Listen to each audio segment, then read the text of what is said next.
বিবি পায়রা পায়রা, বিবি পায়রা পায়রা, বিবি পায়রা পায়রা, বিবি ও মামা, দেখো না আমার চুলটা হিরোর মতো লাগছে না?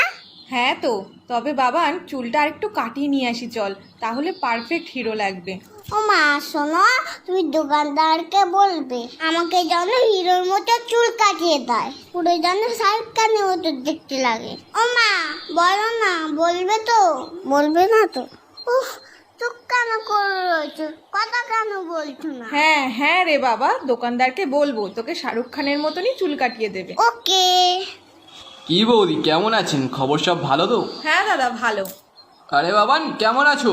হ্যাঁ ভালো আছি, তবে আমার কিন্তু হিরোর মতো চুল কেটে দিতে হবে। তুমি পারবে তো? আগে বলো, নয়তো তোমার কাছে কাটবো না। সব রকম কাটতে পারি আমি, তুমি এখানে এসে বসো। আমাকে একটু উঁচু করে দাও, আমি তো মুখটাই দেখতে পাচ্ছি না। হ্যাঁ তাই তো, তুমি নামও, আমি উঁচু করে দিচ্ছি। দেখো আমার জন্য সব চুল কেটে দিও না। আহ বাবা নড়ো না, কান টান কেটে যাবে কিন্তু। ও দাদা, একেবারে মুড়ো করে কেটে দেবেন। হ্যাঁ হ্যাঁ, বুঝেছি বুঝেছি। আমার চুলগুলো কোথায় গেল? ও বাবান, তুমি কাঁদছো কেন? তোমাকে তো রজনীকান্তের মতো লাগছে দেখতে। ওটা রশ্মি যায়নি না, আমার চুল আবার লাগিয়ে দাও, না হলে এখান থেকে আমি যাবো না। বাবান ওরকম করে না, নেমে এসো বলছি।